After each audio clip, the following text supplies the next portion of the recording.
Platón nació en 427 a.C. en Atenas.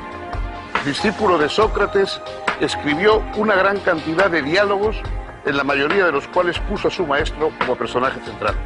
Platón desarrolló una teoría según la cual todas las cosas particulares pueden entenderse en virtud de participar de ideas universales. Estas ideas son el objetivo de la filosofía. Con este planteo, Platón inauguró nada menos que el pensamiento metafísico occidental.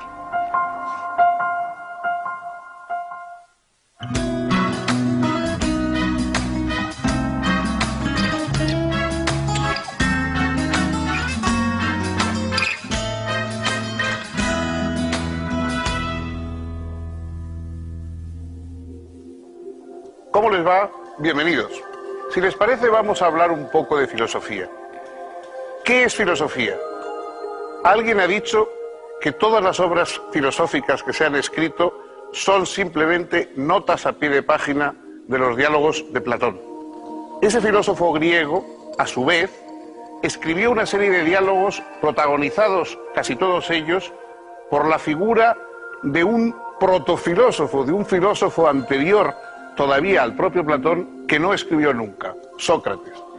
Un personaje extraño, humorístico, que algunos tenían por un bufón, que otros tenían por un personaje subversivo, que deambulaba por Atenas sin ninguna prosopopeya, sin darse importancia, sin considerarse un gran profesor, simplemente preguntando a los ciudadanos de la polis, de Atenas, si sabían qué era la belleza, qué era la verdad, qué era la justicia, y cuando ellos, riendo y considerando que eran temas muy sencillos, le daban una respuesta convencional, él comenzaba a hacer preguntas sobre esa respuesta convencional hasta poner en claro que al menos no sabían cuál era la respuesta.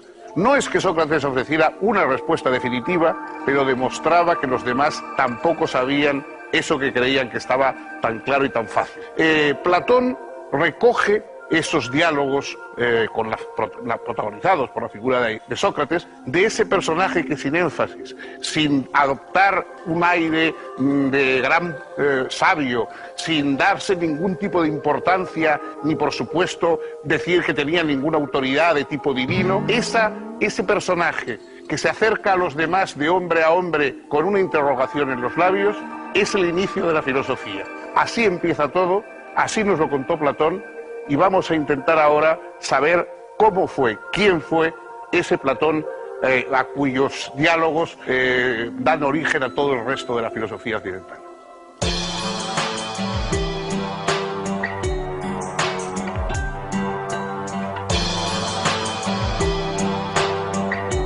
Platón nació en Atenas en el año 427 a.C., en el seno de una familia aristocrática.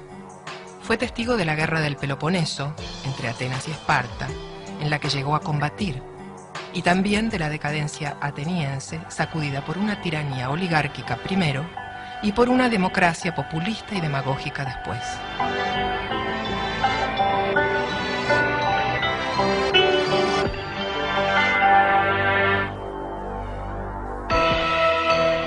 Platón era discípulo de Sócrates, de quien había heredado la búsqueda conceptual y la exigencia ética. Pero Sócrates fue víctima de acusaciones absurdas y finalmente resultó condenado a suicidarse mediante envenenamiento.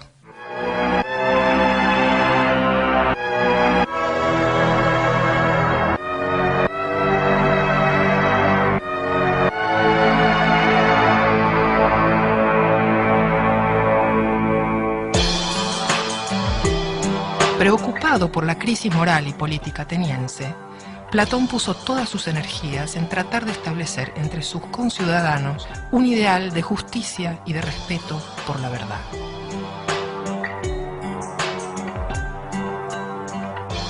Para ello, fundó su célebre academia, destinada a dar educación filosófica a los futuros políticos y gobernantes, y escribió un gran número de bellísimos diálogos, donde abordaba diferentes problemas filosóficos.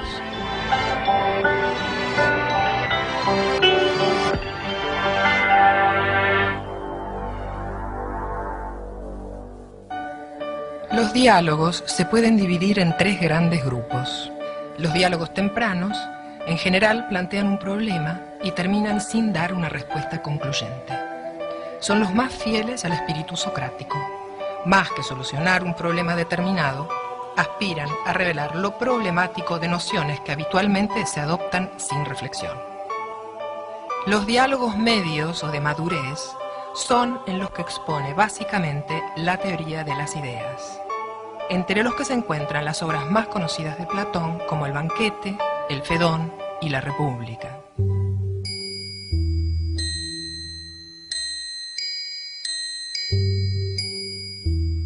Las ideas, según Platón, son objetivas, eternas y universales.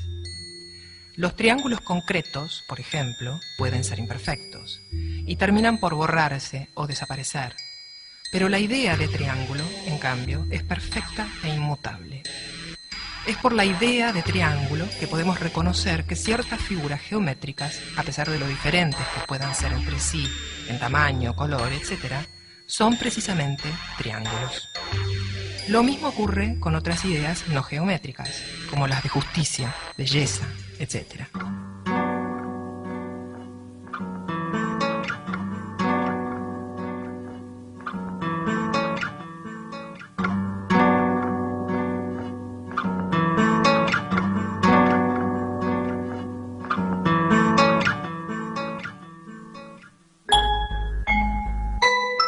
Los diálogos tardíos o de vejez, finalmente, expresan una reformulación de su filosofía. Platón advierte que las ideas no son estáticas y autosuficientes, sino que se atraviesan entre sí y remiten unas a otras. Platón comenzó ocupándose en sus primeros diálogos, muy a la manera de Sócrates, de problemas éticos concretos, y terminó alzándose en sus diálogos de vejez hasta la cuestión de la estructura misma de toda la realidad.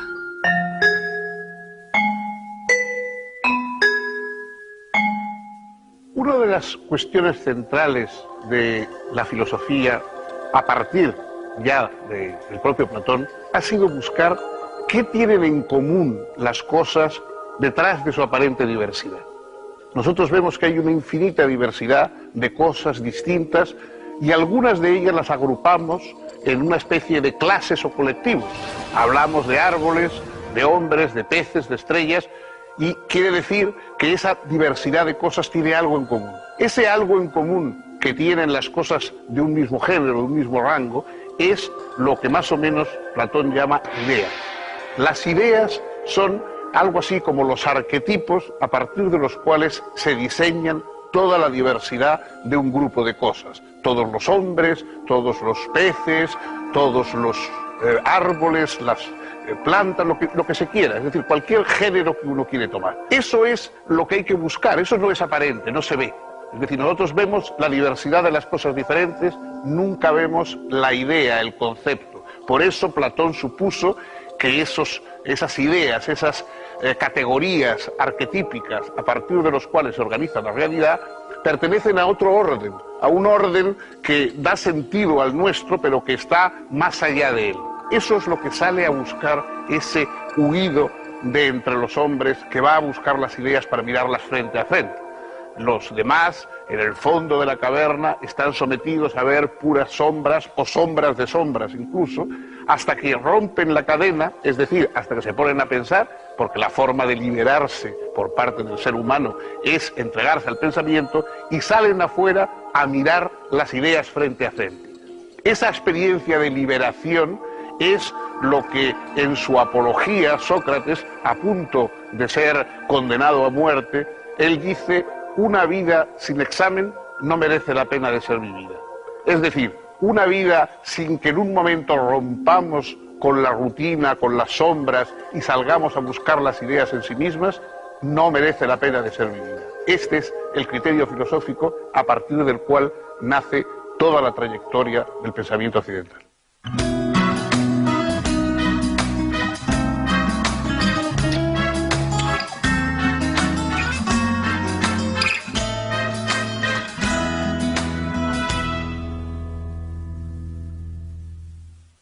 La filosofía nace con un propósito político desde sus inicios. Y Platón es uno de los filósofos con más conciencia y más exigencia política.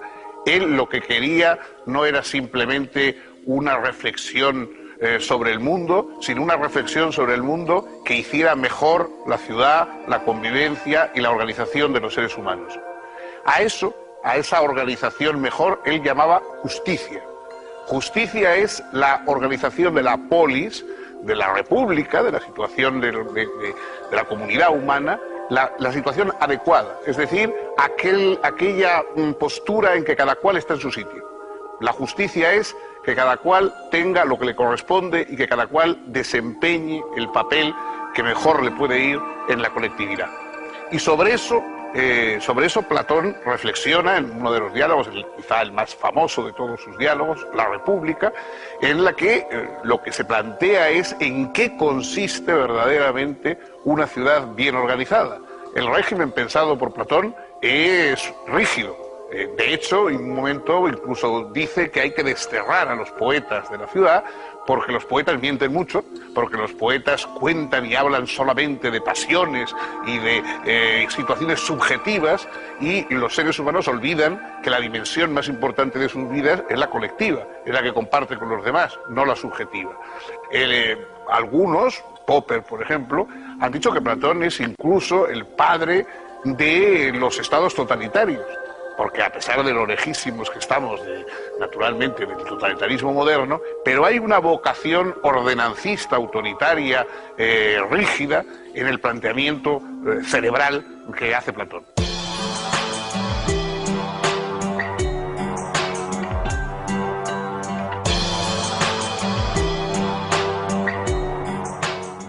Con la democratización creciente de la polis griega, el discurso político tuvo cada vez más importancia. Quien podía argumentar eficazmente a favor de sus opiniones e intereses era capaz de obtener apoyo y consenso. La oratoria se convirtió en una herramienta apropiada para acceder al poder, y cientos de ciudadanos estaban dispuestos a pagar para que se les enseñase tal habilidad. Surgieron así los sofistas, maestros itinerantes que, entre otras cosas, enseñaban a hablar en público. Su influencia fue muy importante, y algunos, como Protágoras y Gorgias, fueron especialmente famosos. Platón los consideraba representantes de la falta de compromiso con la verdad y el relativismo, pues enseñaban a argumentar tanto a favor como en contra de cualquier posición. Para Platón, en cambio, solo la verdad merecía ser defendida. Por eso prefirió llamarse filósofo, es decir, amante de la sabiduría, en vez de sofista, que nombraba a quienes simplemente vendían sabiduría.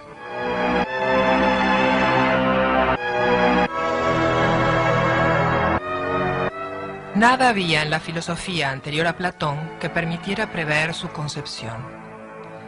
Los filósofos anteriores solo habían tratado de explicar la naturaleza física. Pero ahora, a partir del pensamiento platónico, la ética, la política y la estética encontraron también su lugar en la reflexión filosófica, al lado de la tradicional pregunta por la realidad física y los problemas del cambio y la permanencia que habían ocupado ya a Heráclito y Parménides, entre otros.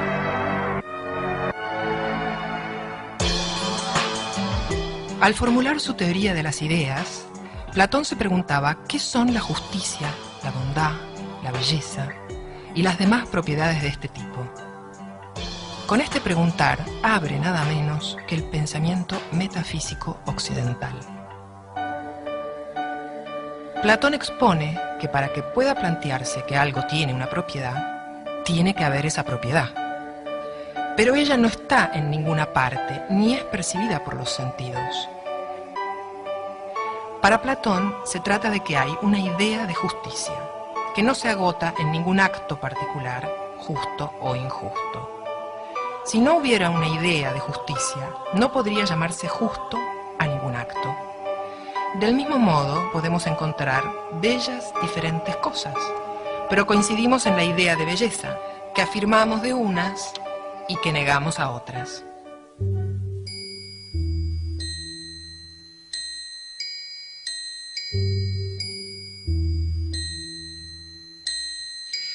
Platón expone que el filósofo es quien puede progresar desde las cosas bellas hasta la idea de belleza.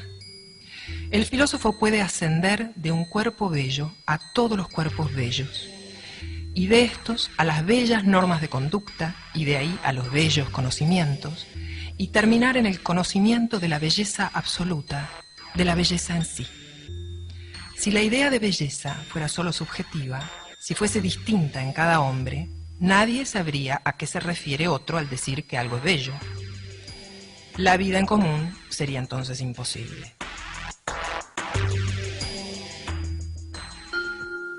Esa vida en común exige, según Platón, que podamos compartir algunas ideas que están en la base de toda comunicación. En particular, la idea de justicia. Pueden variar nuestras valoraciones respecto de qué cosas son justas y cuáles no, pero no puede cambiar aquello por lo que persisto en llamar justas a algunas conductas. Es porque hay una idea eterna, objetiva y universal de justicia, que es posible alcanzar consensos éticos o políticos.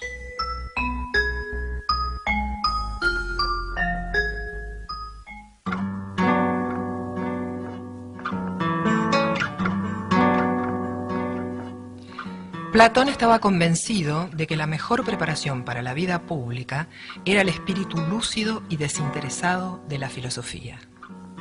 Con ese propósito había fundado en Atenas, en el año 388, lo que se podría llamar la primera universidad de Europa. Ubicada cerca del santuario consagrado al héroe Academo, había recibido el nombre de Academia. A ella concurrieron jóvenes de Atenas y de otras ciudades para aprender no solo filosofía, sino también matemáticas, astronomía y ciencias físicas y naturales. Antes de crear la academia, Platón había intentado hacer un filósofo de Dionisio de Siracusa. La aventura finalizó en el año 388 con Platón ofrecido a la venta en un mercado de esclavos, ocasión en que un amigo lo compró para liberarlo. Cuando 20 años más tarde el tirano falleció, lo sucedió en el trono de Sicilia su hijo Dionisio II, quien invitó a Platón a su corte por una temporada. El filósofo volvió una vez más a Siracusa con la intención de hacer del joven Dionisio II un rey filósofo. Platón presentó un proyecto de constitución que fue desechado por Dionisio II. Aconsejó la organización de una confederación de ciudades contra la amenaza de Cartago, que jamás fue instrumentada, y requirió la amnistía para los opositores políticos del joven tirano, lo que fue desestimado.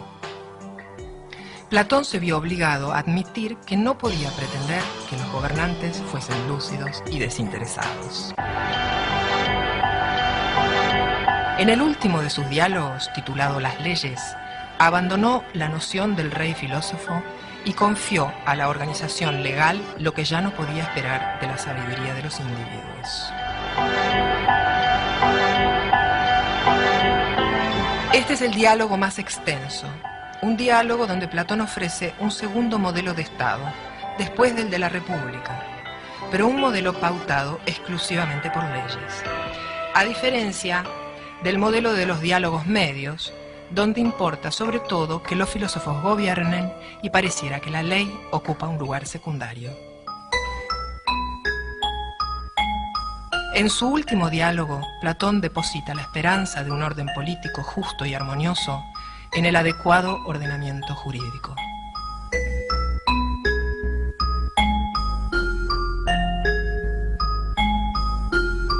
La influencia de Platón en todo el pensamiento, en toda la vida intelectual y colectiva de Occidente no se puede exagerar. Probablemente, dejando aparte quizá alguna figura religiosa como la de Cristo, es imposible encontrar a nadie que haya tenido una influencia más profunda, más duradera, más extensa que Platón. La obra de Platón sigue siendo leída, sigue siendo comentada, sigue teniendo una extraña frescura, una extraña espontaneidad todavía. Muchos grandes filósofos, muy importantes, muy interesantes, han quedado para ser estudiados por los especialistas o necesitan muchas introducciones, muchos comentarios, porque realmente hoy nos encontramos ante ellos pues un poco desconcertados, no entendemos bien cuáles son sus preguntas, por qué dicen lo que dicen, qué problemas tratan de resolver, etc. Pero sin más, cualquiera puede leer directamente los diálogos de Platón y encuentra algo como la emoción del pensamiento y la emoción de la filosofía. Muchas veces le preguntan a uno, yo quisiera empezar a interesarme, estoy interesando por la filosofía, ¿por dónde empiezo? Evidentemente por algunos de los diálogos platónicos. Leer el Gorgias, leer la República, leer el Fedro, leer el Banquete sobre el amor, leer cualquiera de los grandes diálogos platónicos es la mejor introducción a la filosofía, porque ahí sigue estando vivo, activo, bullente, la aventura del pensamiento.